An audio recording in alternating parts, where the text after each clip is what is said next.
ደብቄዋለሁ አሁን ከቆፈርኩበት ቦታ አውጥቼ አምጥቼዋለሁና ይሄን ወርቅህን እንድትቀበለኝ አለ ከቃሉ ጋር ናችሁ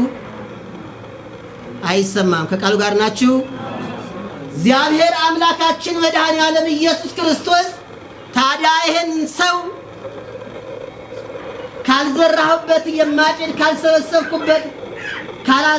ያልታጨደው የምሰበስብ ይመስልሃልን አለና ጌታችን ኢየሱስ ክርስቶስ ይሄን ሰው ገሰጸው ይሄን ሰው መከረው እግዚአብሔር አምላካችን ይሄንን ሰው ከእግዚአብሔር የተቀበለውን የተሰጠውን ጸጋ የተሰጠውን ክብር ሳይተቀበሎ ወስዶ ወደ ጉድጓድ ውስጥ ቆፈረና ቀበረው እግዚአብሔር አምላካችን መድኃኒዓለም ኢየሱስ ክርስቶስ በብዙ ጸጋ በብዙ ፍቅር በብዙ አንድነት ይሰበስበናልና እግዚአብሔር አምላካችን ኢየሱስ ክርስቶስ ይሄንን ኃይለ ቃል ሲናገር አው 5 መክሊት የተቀበለውን የሰጠውን 5 መክሊት ሰጥቶ የተቀበለውን አትርፎ ነግዶ ያመጣው አንተ በብዙ ላይ ሾመሃለሁ ወደ ዓለም ደስታ ሂድ ያለውን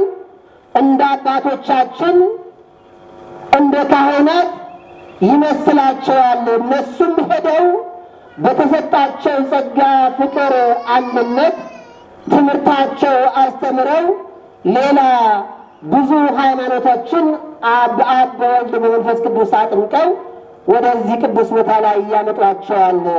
ማለት ነው ይሄንን 5 መክሊት የተቀበለ በአበው በአባቶቻችን በሊቃውንት ይመሰላል ማለት ነው ሁለተኛው ደግሞ ያ 2 መክሊት የተቀበለው ከአበው ከምዕመናን ወይም ከምዕመናት የሚሰየም ነው እንግዲህ እግዚአብሔር አምላካችን ከአበው ውስጥ ሆነው ብዙዎችን እና የቤተክርስቲያን ፍቅር የቤተክርስቲያን አንድነት ላሳይህ እያሉ እንዲሁም ልጆቻቸው ሲወለዱ ወደ ቤተ መቅደስ እያመጡ ክርስትናን እያስነሱ አንድን ሃይማኖታቸውን ስለሚያራምዱ እናንተ ዓለም ደስታ ወዳለበት ግብሎ በምዕመናን መስሎታል ማለት ነው ያ ወስዶ የቀበረውን ግን አንተ ሐካይ ነው ጨካኝ ወርቄን ባመጣህና ወደ ሳጥን የመመለስክ ለሌላ ሰጠቸው ሌላ ትርፍ ባተረፈበት ነበረ ይለናል ታዲያ ጌታችን አምላካችን ወደ ኋላ ከሱ ጋር የነበሩትን ሰዎች ሂዱ ከሱ ልጠቁት 10 ላለው ስጡት አለ ቅድም መነሻ እንዳደረግነው ማለት ነው ከሱ ያለውን ከሱ ላይ የነበረውን ውሰዱና 10 መክሊት ላለው ስጡ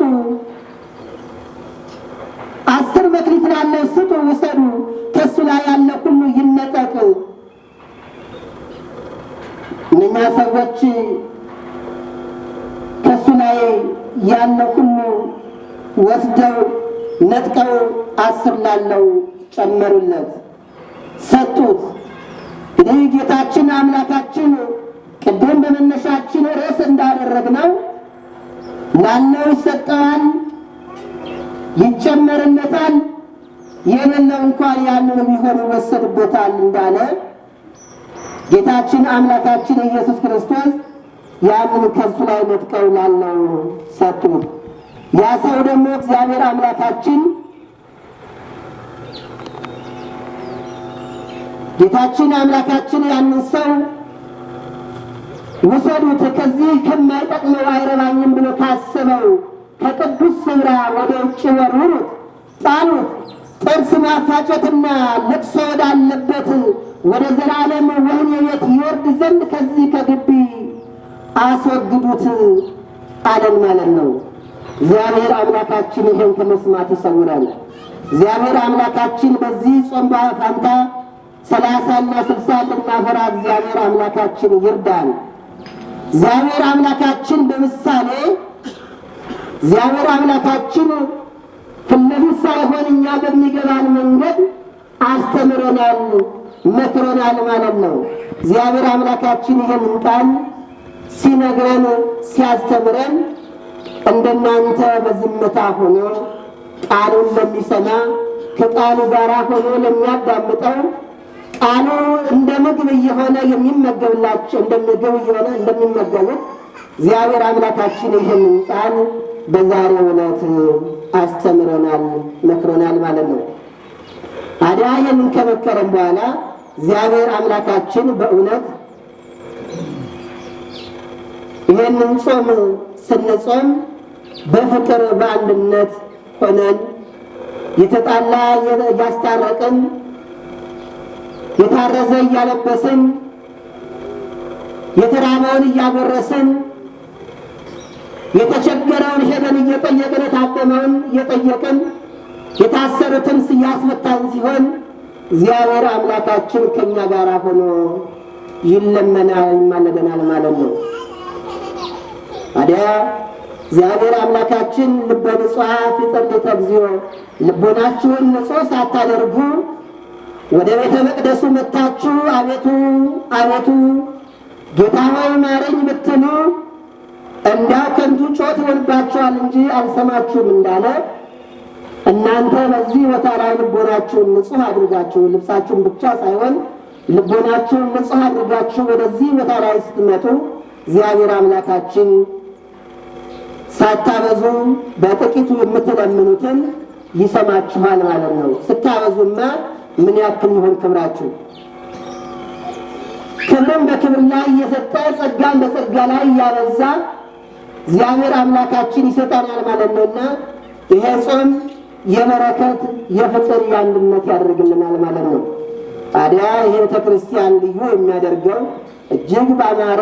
በተዋበ ሁኔታ የምናከብረው የምንቀድሰው የምንሰልሰው እጅግ የምንወደው አጋዕዝተ ዓለም ሥላሴዎች ያሉበት ቦታ ላይ ብዙ ሰዎች የማይመጡበት ነገር ግን ቃለ እግዚአብሔሩ በብዙ ገዳማት ላይ የሚገኘው ትሩፋት እየተትረፈረፈ ቃለ እግዚአብሔሩ ጊዜ እያነሰ የሚደረስበት ለሕዝበ ክርስቲያን ምዕመናን ጸሎት የሚጸለይበት ቤተክርስቲያን እንደመሆኑ የሀገሩ ሕዝብ በብዛት የማይመጣበት። አዎ እንግዲህ ጌታችን አምላካችን ኢየሱስ ክርስቶስ አጋዕዝተ ዓለም ሥላሴዎችን በአንድ በአብ ወልድ መንፈስ ቅዱስ ብለው ዓለማትን የፈጠሩ ወደዛኛው ብንሄድ